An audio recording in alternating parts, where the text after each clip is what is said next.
آج 9 مئی سے متعلق جو راولپنڈی ڈویژن کے کیسز تھے ان کی ہیئرنگ تھی عمران خان صاحب کی، شاہ محمود قریشی صاحب کی اور دیگر 21 پرسنز کی۔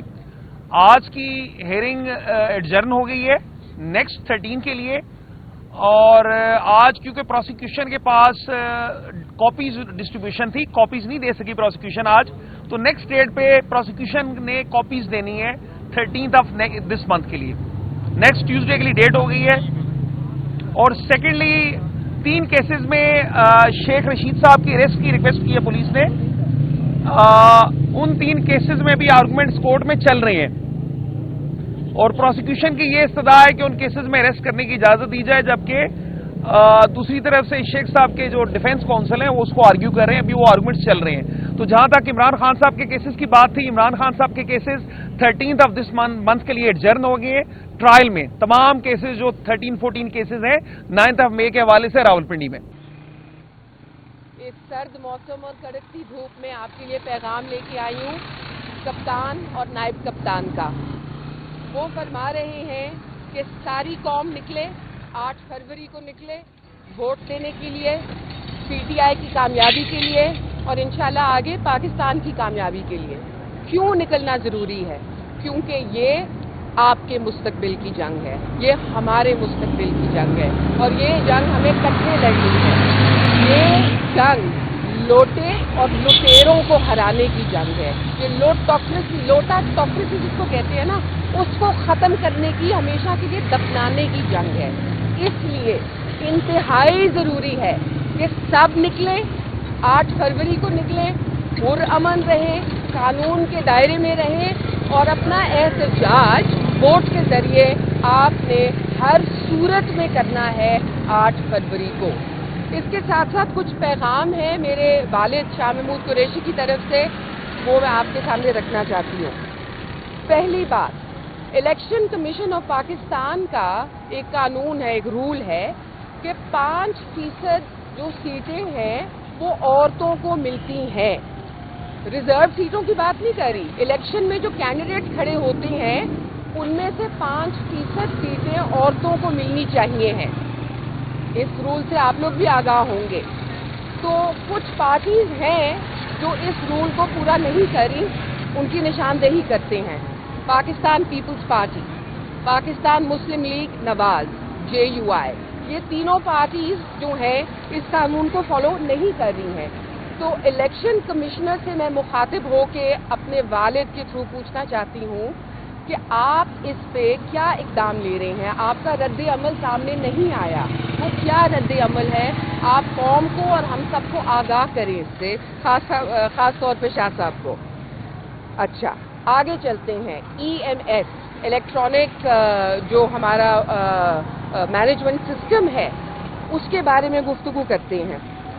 280 ملین روپے خرچے ہیں اس EMS پہ، اور مزے کی بات سنیے کہ جو ROs ہیں ان کا خود ہی اعتماد نہیں ہے اس سسٹم پہ۔ ROs فرما رہے ہیں کہ سر EMS فالٹی ہے، اور فالٹی بائی ڈیزائن ہے، یعنی کہ کسی کو لانا ہے۔ کون ہے اصل لاڈلا؟ یہ سوال ہے آپ سب کے لیے۔ جن کو لانا ہے، جن کے لیے EMS کو بھی کر دیا چینج۔ ٹھیک ہے جی، کیا اس سے پتا چلتا ہے کہ الیکشنز نہ فری ہیں نہ فیئر ہیں۔ الیکشن بس کسی طرف جا رہے ہیں، وہ تو آج کو ہی پتا چلے گا کہ ہوتا کیا ہے۔ اس کے آگے فریڈم ہاؤس ایک ہے گلوبل واچ ڈاگ الیکشنز کا، وہ کیا فرماتے ہیں؟ وہ کہتے ہیں کہ میڈیا کے اوپر اس قدر دباؤ ہے، ان کو ہراساں کیا جا رہا ہے، خوف پھیلایا جا رہا ہے، ان کو رپورٹنگ نہیں کرنی دی جا رہی ہے، ان کی گرفتاریاں ہو رہی ہیں، تو اس وجہ سے میڈیا نے اپنے اوپر ہی سینسرشپ کرنی شروع کر دی ہے۔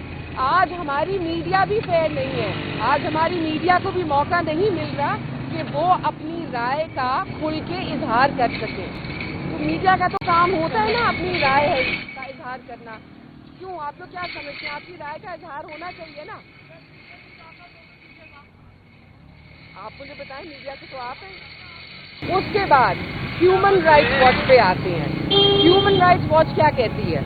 ہیومن رائٹس واچ کہتی ہے کہ جرنلسٹ کو تھریٹن کیا جا رہا ہے. ٹھیک ہے جی, جرنلسٹ کے لیے مشکل پیدا کی جا رہی ہے اس قدر کہ آج میڈیا ہی انڈر اٹیک آ گیا ہے. تو میڈیا اپنے آپ کو سیلف امپوز بین لگا رہا ہے. بھائی ہمارے پیچھے غصہ ہو رہے ہیں, تو حالات چاہے تب صحیح نہیں تھے یا اب صحیح نہیں تھے, تو ماضی کی غلطیاں آج کی غلطیوں کو صحیح تو نہیں کر دیتی ہیں نا. ہمیں وقت سے بھی سیکھنا ہے اور ہمیں تبدیلی بھی لانی ہے, بہتری بھی لانی ہے. تو جسٹ بیکاز پہلے ہو گیا, اگر ہو گیا تو اس کا یہ مطلب نہیں ہے کہ آج بھی ٹھیک ہے. اچھا, بہت زیادہ ہو رہا ہے, پہلے تھوڑا سا ہوتا تھا. آج کی میڈیا کے اوپر جو پابندیاں ہیں وہ آپ کمپیئر ہی نہیں کر سکتے جو میڈیا کے ساتھ. آج تو وہ ہر حدیں پار کر رہے ہیں. آگے چلتے ہیں جی. بات ہو رہی ہے کہ آج پاکستان کا جو نظام ہے اس میں ہائیبرڈ رول ہے. ڈیموکریسی میں انسرٹنٹی ہے, یعنی کہ ہماری جمہوریت میں بھی آج اعتماد نہیں ہے. باہر بھی اور اندر بھی لوگوں کو یہ اعتماد نہیں ہے کہ جمہوری نظام جو ہے وہ اس وقت پاکستان میں ایگزسٹ کرتا ہے یا نہیں. کافی سوال اٹھائے جا رہے ہیں. مزید جو بات کی جا رہی ہے جو کہ انتہائی انٹرسٹنگ ہے وہ یہ ہے کہ جی ریزلٹس تو پہلے سے ہی ڈیسائیڈ ہو چکے ہیں.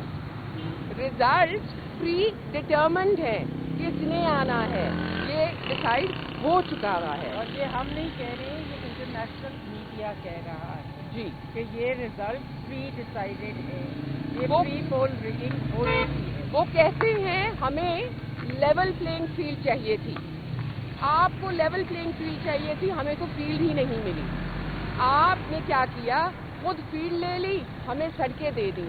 تو میں ایک پیغام اپنی طرف سے دینا چاہتی ہوں. عوام جو ہے نا فیلڈ میں نہیں ملتی, سڑک پہ ملتی ہے, اور ہم عوام کے پاس جا رہے ہیں. اللہ کرے عوام جو ہے ہمارا ساتھ دے, خان صاحب کا ساتھ دے, پی ٹی آئی کا ساتھ دے اور ان کو کامیاب کرے. کیونکہ یہ جو obstruction ہے نا, چاہے وہ جسٹس کا نظام ہو, جمہوریت کا نظام ہو, میڈیا کی فریڈم کا ہو, ہر جگہ obstructions ہیں. ہر جگہ راستے میں رکاوٹیں کھڑی کرتی ہیں. ان رکاوٹوں کو ہٹانا ہے میرے بھائی, چاہے ماضی میں تھیں چاہے آج ہے, تاکہ کل نہ ہو. ہمیں کل کی فکر ہے. جو ماضی میں ہو گیا اس سے آگے چلیں, کل کی بات کریں. آخری نقطہ ہے جی ڈی لمیٹیشنز کا. ڈی لمیٹیشنز ہوئی, کچھ یوسیز کو اٹھا کے ادھر کر دیا, کچھ کو ادھر کر دیا. میرے خیال میں قوم کافی سمجھدار ہے, ان کو پتا ہے یہ کیوں کیا گیا ہے. اس سے بھی خاصا نقصان ہو رہا ہے. جمہوری تقاضے جو ہیں وہ پورے نہیں ہو رہے ہیں. اور میرا مقصد صرف یہی تھا کہ آج آپ کو تھوڑی سی باتوں سے آگاہ کر دوں. باقی جہاں رہا سوال آج کی پروسیڈنگز کا, تو وہ 13 تاریخ تک ملتوی کر دی ہیں. اور آج پیپرز نہیں دکھا سکتے. پروسیکیوشن جو ہے, آج ہمیں پیپرز بھی نہیں ملے.